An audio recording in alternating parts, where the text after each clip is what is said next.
À la une ce soir, le président ivoirien Alassane Ouattara a déclaré que la Côte d'Ivoire ne quittera pas la Cour pénale internationale CPI comme l'ont fait plusieurs pays africains. Déclaration après sa rencontre de ce jour avec le président français François Hollande à l'Élysée en France. Coopération Côte d'Ivoire-Union européenne, 2 accords viennent d'être signés. En première ligne, les programmes d'appui budgétaire de bonne gouvernance et de développement et aussi d'appui du secteur du vivrier en Côte d'Ivoire sur les 5 prochaines années. Législative ivoirienne du 18 décembre, le processus de renouvellement de l'Assemblée nationale est lancé. La nouvelle constitution apporte des changements majeurs au Parlement. Exceptionnellement, le prochain mandat va durer 4 années. Et puis, confusion et climat tendu après l'élection présidentielle haïtienne. 2 partis revendiquent la victoire de leurs candidats avant même la proclamation du Conseil électoral provisoire, seul habilité à donner des résultats. Bonsoir à tous. Le chef de l'État ivoirien est à Paris, en France. Il a rencontré ce mardi son homologue français François Hollande. Les 2 présidents ont entre autres abordé des questions de coopération bilatérale. Jérôme Kofi Abola. Un tête-à-tête à l'Élysée ce mardi 22 novembre 2016 entre le président de la République de Côte d'Ivoire, Alassane Ouattara, et son homologue français, François Hollande.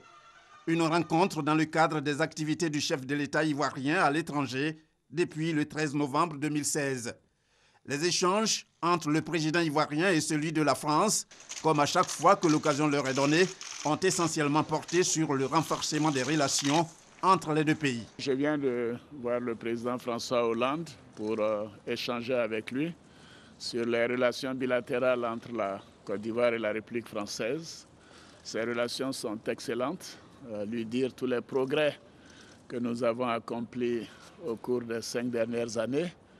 Et également, nous avons parlé de la région ouest-africaine, la lutte contre le terrorisme, la situation du continent et bien sûr les relations internationales. Nous avons eu un très bon échange. Je suis très heureux de cette visite et je voudrais à nouveau remercier le président de tout le soutien qu'il nous apporte.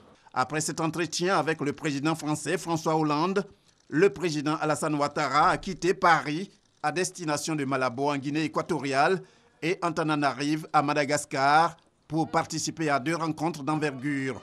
Il s'agit respectivement du 4e sommet Afrique-Monde arabe et du 16e sommet de la francophonie. Pour rappel, le chef de l'État ivoirien était d'abord au Maroc, précisément à Marrakech, où il avait pris part à la 22e conférence internationale cadre des Nations Unies sur le changement climatique, au COP 22. Il se rend donc à Madagascar pour le 15e sommet de la francophonie. La réunion du Conseil permanent de la francophonie a ouvert ce mardi les travaux. Cette instance de l'OIF est chargée de la préparation du sommet des chefs d'État et de gouvernement. De nombreux chefs d'État sont attendus pour le premier sommet en exercice de Michaël Jean, l'occasion de dresser un bilan à mi-mandat de la première femme, mais aussi première personnalité non africaine à la tête de l'OIF. La Côte d'Ivoire et l'Union européenne consolident leur coopération. 2 accords ont été signés, l'un pour le programme d'appui budgétaire de bonne gouvernance et de développement et l'autre pour appuyer le secteur du vivrier ivoirien sur les 5 prochaines années. Abou Sanogo. Ces signatures des programmes d'appui budgétaire de bonne gouvernance et de développement et d'appui au secteur vivrier traduisent le dynamisme et l'excellence des relations entre la Côte d'Ivoire et l'Union européenne qui veut soutenir la Côte d'Ivoire pour les 5 prochaines années. Le rôle de la Côte d'Ivoire dans la région est particulièrement important en vue de l'intégration régionale, en vue de la capacité du pays de mobiliser des ressources pour créer un espace économique intégré. Ce que nous allons faire aujourd'hui, c'est la création d'emplois pour les jeunes, c'est l'investissement, c'est la création d'activités économiques soutenables. L'État de Côte d'Ivoire apprécie à sa juste valeur le soutien de l'Union européenne pour la mise en œuvre de ces 2 programmes d'une valeur de 40 milliards de francs CFA ou 62 millions d'euros, respectivement, et 13 milliards de francs CFA, soit 20 millions d'euros. Je voudrais saluer la disponibilité constante et l'engagement de votre institution à accompagner la Côte d'Ivoire dans la poursuite de la dynamique économique remarquable qu'elle enregistre depuis 2012 sous la haute égide de son Excellence M. Alassane Ouattara, président de la République.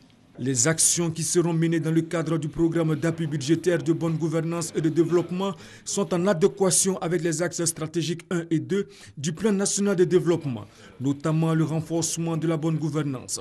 Le programme d'appui au secteur vivrier s'inscrit, lui, dans le cadre de l'axe stratégique 3 du plan national de développement, qui est l'accélération des transformations structurelles et de l'industrialisation. Le président de la Banque européenne d'investissement est en visite officielle en Côte d'Ivoire. Il a procédé hier à l'ouverture du bureau régional de la banque ici à Abidjan. La Banque européenne d'investissement veut participer au rayonnement des pays d'Afrique de l'Ouest depuis la Côte d'Ivoire au regard des potentialités économiques du pays. Francis Boifo. Ce geste marque l'ouverture officielle de la représentation régionale de la Banque européenne d'investissement BEI à Abidjan. La Banque de l'Union européenne vient compléter la liste des institutions financières et fonds d'investissement présents en Côte d'Ivoire pour booster l'économie de la sous-région. Nous avons fait le choix d'Abidjan pour deux raisons. D'abord parce que dans un pays, la Côte d'Ivoire, qui connaît une croissance très forte et qui a un rôle particulièrement important dans l'économie régionale, mais aussi parce que c'est le siège de la Banque africaine de développement et que la Banque africaine de développement est une banque avec laquelle nous cofinançons de nombreux projets. Et les priorités vont continuer à être les infrastructures, le changement climatique, le développement de l'agriculture et les PME. La Côte d'Ivoire enregistre de nombreux progrès depuis 2012. Le Premier ministre Daniel Kablan-Duncan attend beaucoup de la BEI, conscient de ce que l'émergence du pays passe par la réalisation de nombreux projets avant 2020. Il s'agit notamment du secteur agricole, mais aussi de l'agro-industrie, du secteur minier, des infrastructures socio-économiques, notamment le secteur hydraulique. Aussi, il s'agit d'énergie, centrales thermiques, barrages hydroélectriques, mais aussi des TIC, des logements, avec le vaste projet de construction de 150 000 logements sociaux, mais aussi des secteurs de l'hôtellerie et du tourisme. Entre 2010 et 2014, la Banque européenne d'investissement a financé 33 projets pour un montant de 722 milliards de francs CFA en vue de soutenir le développement économique, la création d'emplois et la croissance en Afrique de l'Ouest. La Banque européenne d'investissement veut booster l'économie africaine. C'est également l'une des missions de l'Union africaine. La 8e réunion des directeurs généraux des douanes de l'Union s'est tenue au Zimbabwe. Les moyens et les méthodes pour fluidifier les échanges commerciaux entre les États africains ont été évoqués. La délégation ivoirienne est conduite par le directeur général des douanes, Abou Sanogo. Des barrières aux passerelles. Mise en œuvre des postes frontaliers à point de passage unique pour une meilleure facilitation des échanges commerciaux. Ce thème était au centre des travaux de la 8e réunion ordinaire annuelle du sous-comité des directeurs généraux des douanes de l'Union africaine pendant 5 jours à Harare, au Zimbabwe. Les directeurs généraux des douanes de l'Union africaine ont résolu de travailler ensemble en coopération pour aboutir à l'objectif commun d'améliorer l'environnement pour le commerce à travers l'efficacité des douanes. Les douanes ne devraient pas être barrières, mais plutôt des ponts. Le chef de la délégation ivoirienne, le général Issa Koulibaly, directeur général des douanes ivoiriennes, a plaidé pour la réalisation de la douane numérique. Ça me paraît être la chose très importante vers laquelle il faut aller, l'informatisation et notamment l'interconnexion des systèmes qui permet d'avoir des informations en temps réel de chaque côté, ce qui permet de limiter l'intervention humaine et donc de pallier aux soucis de contrôle, notamment pour ce qui concerne la fraude. Un acte qui vise de meilleurs échanges commerciaux entre États africains et une sécurisation des recettes douanières, indispensable au financement du programme opérationnel de maintien de la paix par un appui de 0,2% par administration douanière dès 2017. À l'issue des travaux, le Zimbabwéen Kouz Vinzua a succédé au Congolais Deo Maguera à la tête du sous-comité des directeurs généraux des douanes de l'Union africaine pour la période 2016-2017. Cap sur les législatives, c'est la lucarne que la rédaction de RTI 1 vous ouvre désormais chaque soir sur le scrutin du 18 décembre prochain.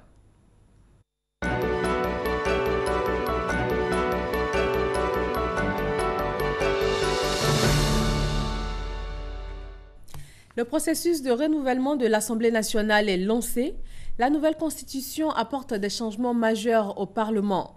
Mesure exceptionnelle, le prochain mandat va durer seulement 4 ans. Sylvie Touré.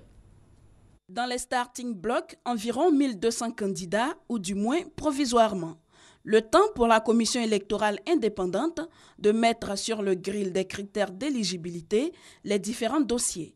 Mais déjà, ces candidats à la candidature ont été soumis à l'article 80 nouveau du Code électoral, résultat de la modification des articles 75 et 80. Souleymane Diawara est le président de la Commission des affaires générales et institutionnelles qui a examiné en premier le projet de modification. Les articles 75-80 de 2000 étaient des articles qui se contredisaient. L'un des articles, notamment l'article 75 ancien, disait que les dossiers de candidature aux élections législatives doivent se faire dans 30 jours. Et l'article 80 disait 45 jours. Pour le même objet, le gouvernement a trouvé que cela était embêtant. 2 dates pour le même objet dans le même test. Une harmonisation s'imposait donc. C'est finalement le délai de 30 jours qui sera retenu, comme le stipule l'article 80 nouveau. Les candidatures à l'élection des députés sont transmises à la commission chargée des élections, au plus tard 30 jours avant la date du scrutin. Autre modification, la prochaine législature sera exceptionnelle. Elle durera 4 ans au lieu de 5. Le gouvernement nous a fait la proposition pour pouvoir harmoniser les dates. Nous avons accepté pour que toutes nos élections se passent dans la même année. Pour que si nous arrivons par exemple aux élections présidentielles, que les élections présidentielles, les élections législatives et autres, comme je vous l'ai dit tantôt, se passent dans la même année. C'est vraiment pour un problème d'harmonisation des dates. Ainsi, les députés élus au soir du 18 décembre prochain achèveront leur mandat en 2020 et non en 2021. La prochaine Assemblée nationale tiendra annuellement une seule session ordinaire au lieu de 2, comme par le passé. Ainsi dispose la nouvelle Constitution en son article 94. Un article qui a suscité inquiétude au cours de la présentation de l'avant-projet en séance plénière. Le ministre d'État m'indiquait qu'il ne comprenait pas pourquoi, en France, alors que le gouvernement adopte un texte, 2 jours après, on me dit que le Parlement est en train de siéger. En fait, c'est ça l'efficacité du travail gouvernemental et du travail parlementaire. Vous devez suivre, d'autant plus qu'on vous demande aujourd'hui de procéder au suivi et à l'évaluation des politiques publiques. Il faut être au contact du gouvernement pour pouvoir procéder à cette évaluation. Donc la session unique va vous rapprocher du gouvernement et va rapprocher le gouvernement du Parlement. La session unique annuelle n'exclut pas pour autant des sessions extraordinaires qui pourront avoir lieu en cas de besoin. La plus grande innovation au niveau du Parlement demeure la création de la Chambre des sénateurs qui consacre le passage d'une assemblée monocamérale à un Parlement bicaméral.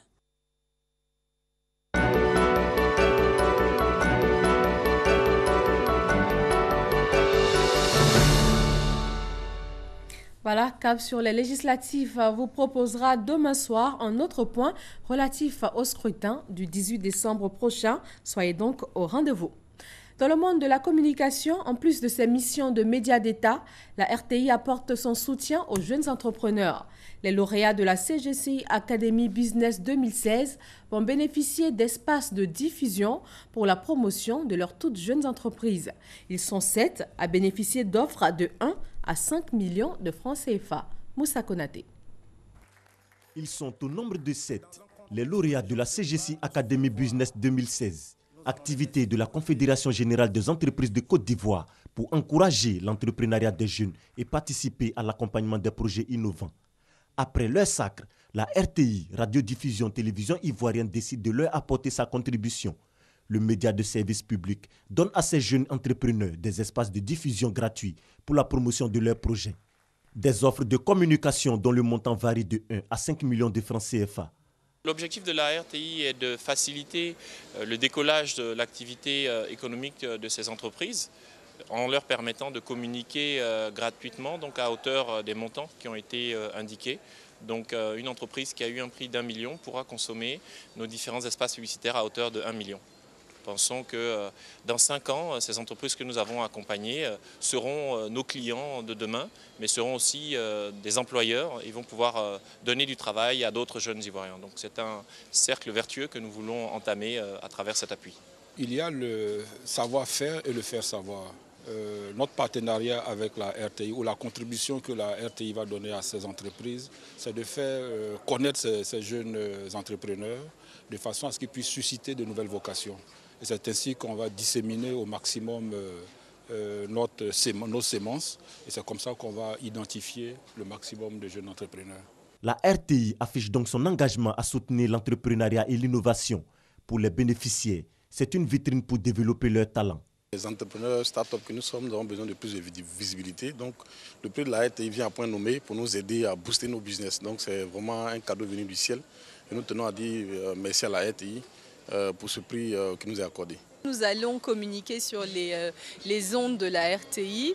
Nous allons probablement présenter l'entreprise à peut-être des émissions sur des plateformes. Je pense que nous allons optimiser l'utilisation de ce prix.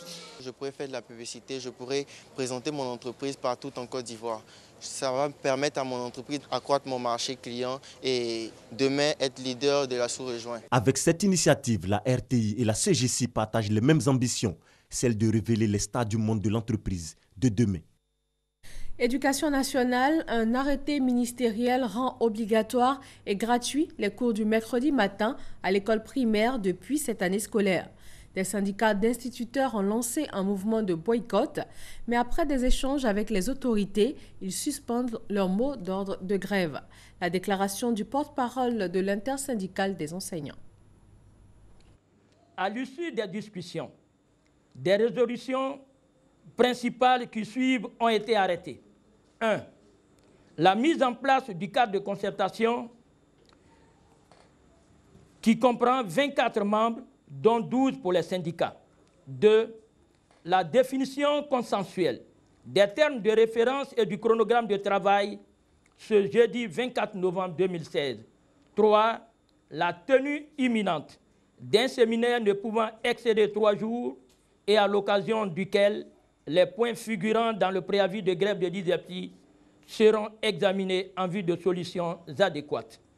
En conséquence, l'ISEPSI appelle les enseignants et les enseignantes à assurer les cours de mercredi jusqu'au règlement définitif de cette question. Par ailleurs, l'ISEPSI invite le gouvernement à lever toutes les sanctions prises contre les enseignants pour un dialogue sain et constructif. Fait à Abidjan, le 22 novembre 2016, pour l'ISEPSI, le porte-parole David Bliblé. Dans le domaine de l'humanitaire, l'opération de vérification des réfugiés vivant en Côte d'Ivoire a démarré aujourd'hui. Après ce recensement, le service d'aide et d'assistance aux réfugiés et apatrides Sahara, appuyé par l'Agence des Nations Unies pour les réfugiés HCR, veut ajuster les politiques d'aide aux besoins des réfugiés. Il serait près de 2000 issus de la Centrafrique, du Libéria et du Congo à vivre sur le sol ivoirien. Herman Niamia. Ils sont près d'une cinquantaine, hommes, femmes et enfants, à se présenter au siège du Sahara, le service d'aide et d'assistance aux réfugiés et apatrides pour la vérification de leur identité de réfugiés. Certains sont en Côte d'Ivoire depuis plus de 15 ans et travaillent grâce à une qualification. Pour d'autres, la vie n'est toujours pas aisée. Je suis en Côte d'Ivoire il y a 3 ans. Quand j'étais venue, il y a une sœur qui m'a accueillie chez elle avec mon enfant et il y a mon petit frère aussi. Donc on s'est débrouillé un peu pour survivre. Je suis réfugié congolais de Brazzaville et depuis 1997 je suis là. Je suis dans le domaine de l'informatique, je travaille dans un cabinet. Nous sommes intégrés d'une manière ou d'une autre et je pense que la vie, ça va. L'opération a pour but d'actualiser les informations concernant les réfugiés et de consigner des données fiables. La présence physique du réfugié est donc nécessaire pour rassurer les agents du Sahara. En Côte d'Ivoire, ils sont environ 2000 réfugiés.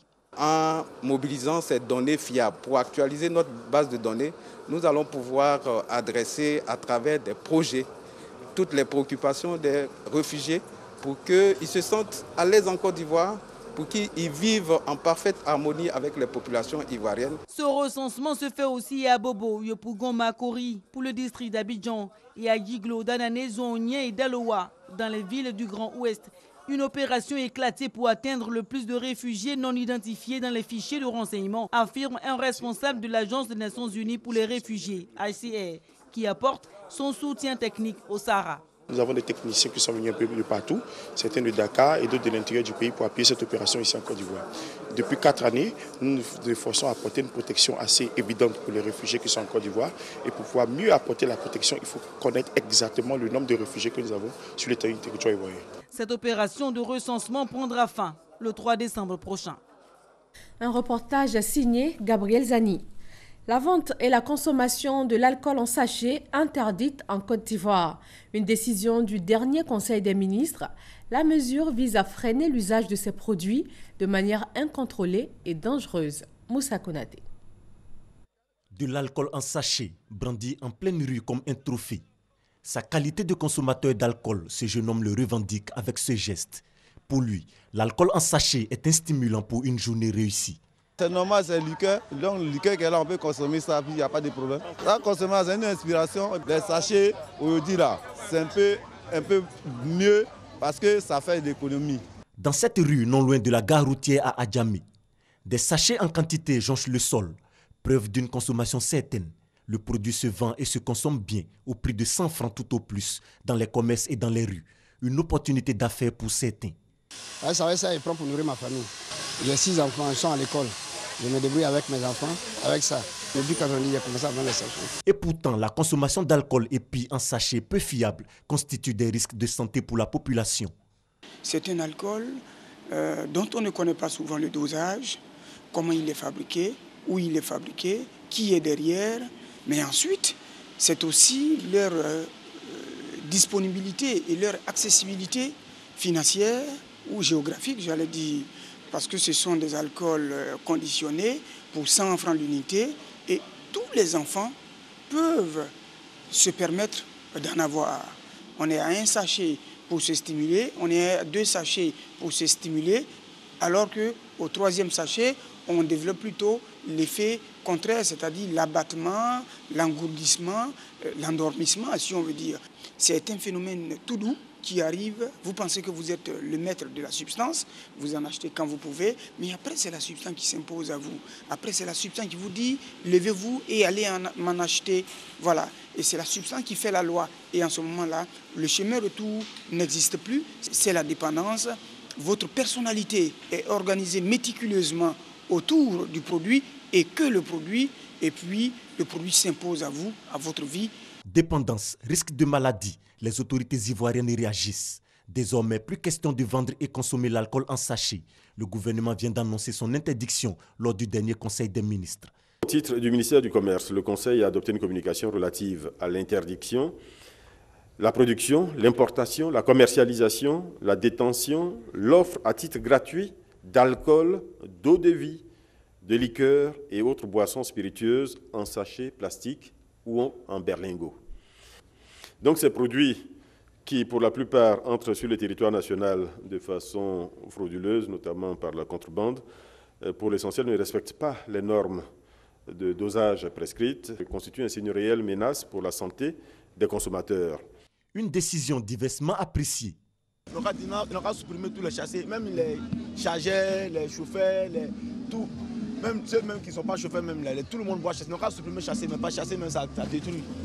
C'est quelque chose qui n'est pas bon, ça détruit. Voilà, ça détruit la jeunesse. Ce sachet, ça crée beaucoup d'emplois.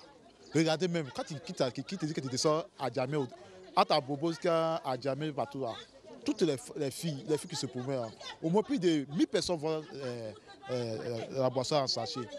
Tout ça là, quand tu arrives dans la région d'Azopeska, à Coupé, à Ferry, à Bengou, tout ça, c'est au moins plus de 1000 emplois qui vont se supprimer. Le commerce de l'alcool en sachet, une bonne affaire. La consommation du produit, risque pour la santé. Entre activités lucratives et préservation de la santé, le choix est vite fait. Lutte contre le changement climatique, les ministres africains en charge de l'agriculture ont mis à profit la COP22 de Marrakech. Ils ont entre autres plaidé pour bénéficier du soutien des pays industrialisés dans le développement de l'agriculture, mais aussi dans la lutte contre le réchauffement climatique. Mamadou Kwasi. Longtemps considérée comme l'une des causes des changements climatiques, l'agriculture se propose désormais comme la solution. Et cette conférence des Nations Unies sur les changements climatiques s'est voulue la COP de l'agriculture, car l'agriculture africaine se veut comme garant de la sécurité alimentaire. À la COP22, COP de l'action, il me faut être clair. En ma qualité de ministre en charge de la 29e conférence de la FAO, nous sommes ici pour donner à l'agriculture toute la place qui lui revient de droit dans le débat sur le changement climatique. Avec plus de 2 tiers des ressources naturelles de la planète encore disponibles, l'Afrique est au cœur du défi de la sécurité alimentaire de la planète. Son agriculture mérite donc, ne serait-ce que pour cette seule raison, une meilleure attention des décideurs réunis ici à la COP22. Au cours du panel sur un dialogue multipartite pour des partenariats privés-publics plus performants, les ministres africains en charge de l'agriculture ont demandé plus d'engagement des pays développés pour la promotion de l'agriculture africaine. Il se trouve que notre continent, qui n'est responsable que de 4% des émissions de gaz à effet de serre, est le plus frappé par les impacts du changement climatique et le plus vulnérable pour adapter ses moyens de production agricole. L'agriculture africaine est en droit d'attendre des pays développés des ressources conséquentes et de l'assistance technique. La réponse commune du continent face à ces défis est la création de richesses partagées sur place par une économie structurée et diversifiée, dont l'agriculture constitue, de notre point de vue, le fer de lance. Des initiatives africaines sont prises dans ce sens. C'est le cas du Maroc avec la triple A, adaptation à l'agriculture africaine. Le message du ministre ivoirien de l'Agriculture et du Développement durable, fait au nom de ses pairs, est bien apprécié par le directeur général de la FAO, les spécialistes agricoles, ainsi que le ministre français de l'Agriculture. Il faut redonner à l'Afrique la capacité qui est la sienne et qu'elle a à la fois de développer sa production et en même temps de s'adapter au réchauffement climatique et en même temps de travailler aussi pour l'atténuation. S'agissant des pays africains, la question de l'atténuation qui globalement se pose à l'échelle planétaire n'était pas le sujet africain et que la principale préoccupation que nous devions tous avoir, c'est bien la question de l'adaptation de l'agriculture africaine à ces nouvelles conditions climatiques qui vont aujourd'hui arriver. Le ministre Mamadou Sangafo a profité de son séjour à Marrakech pour participer à plusieurs panels sur l'apport de l'agriculture dans la lutte contre le réchauffement climatique. C'est le cas de l'initiative française 4 pour 1000. Partout, il a fait porter la voix du continent qui entend désormais jouer sa part dans ce combat planétaire. Dans le monde agricole, ici en Côte d'Ivoire, on va s'intéresser ce soir au soja, culture motrice d'un projet à 3 composantes. Son avènement sur le sol ivoirien date des années 90. Touba et Odiéné, 2 régions élues pour sa culture grâce à la qualité des sols, mais surtout pour des raisons socio-économiques. Freiner l'exode rural des bras valides de ces régions et lutter contre les disparités régionales. Le projet n'a cependant pas survécu à la phase pilote, ce malgré le satisfecit des gouverneurs de la BAD, principaux bailleurs de fonds, en 1992. Comment expliquer cet échec ? Que faire aujourd'hui pour relancer le projet Soja? Une enquête de Noël Niagno que nous allons vous proposer ce soir, tout juste après ce journal sur RTI 1. Mise en œuvre du programme culturel de l'espace UEMOA, des journalistes culturels des 8 pays de l'UEMOA se sont réunis à Ouagadougou, au Burkina Faso. De cette rencontre est né le réseau des journalistes pour le programme régional de développement culturel de l'UEMOA. Sa mission, faire de ce programme un succès. Isaïo. L'Union économique et monétaire ouest-africaine, UEMOA, en plus de son volet politique et économique, vient d'ajouter le volet culturel dans ses missions. Un programme régional de développement culturel, PRDC UEMOA, des États membres est mis en place sur la période 2016-2020. Des journalistes culturels des 8 pays de l'espace UEMOA, réunis à Ouagadougou, la capitale du Burkina Faso, ont pendant 3 jours donné un coup d'accélérateur à ce programme. Nos cultures sont interconnectées. Je sais qu'il y a des choses intéressantes en Côte d'Ivoire en termes de culture, au Bénin en termes de culture. Moi, je n'ai pas forcément accès à ça au niveau du Mali. Ça nous permet d'abord d'être dans une dynamique d'étendre nos émissions en dehors de nos pays. Ça va faire plaisir aux Maliens de savoir qu'il y a ça qui existe en Côte d'Ivoire, qui ressemble beaucoup à telle ou autre expression chez nous, et ainsi de suite. Ça renforce la cohésion sociale, mais aussi et surtout, ça contribue beaucoup au développement du secteur culturel. Pour mieux impliquer les hommes de médias dans la mise en œuvre de ce programme, un réseau des journalistes culturels voit le jour. On pourra agir en déjà nous mettant ensemble pour ce qui est la couverture de la plupart de nos événements culturels de grande envergure dans l'espace UEMOA. Au-delà de ça, mettre en place la plateforme digitale qui nous permettra de mieux communiquer sur tout ce que nous faisons et permettre aux gens de mieux connaître tout ce qui tourne autour de la culture. Le PRDC UEMOA vise à démontrer qu'il existe bel et bien une économie de la culture. Nous parlons maintenant de l'UEMOA des peuples. Il faut bien que nos populations sachent quel genre d'activités nous menons, quelles sont les activités dans chaque pays au sein de l'institution. Le budget de ce programme est estimé à un peu plus de 16 milliards de francs CFA sur la période 2016-2020. Dans l'actualité internationale, c'est la confusion après l'élection présidentielle haïtienne. Pas encore de résultats officiels après le vote de dimanche, mais déjà des revendications. Deux partis revendiquent la victoire de leur candidat. Des proclamations illégales car seul le Conseil électoral provisoire peut officiellement donner des résultats. En sport football, pour terminer, des nuages sombres continuent de planer sur Serge Aurier. L'international ivoirien est absent du groupe du PSG pour affronter Arsenal mercredi pour la Ligue des Champions. Le ministère intérieur britannique lui a refusé le visa à cause de sa condamnation en justice en septembre dernier en France. Et c'est tout pour ce 20h. Merci de votre attention. Très bonne fin de soirée sur RTI 1.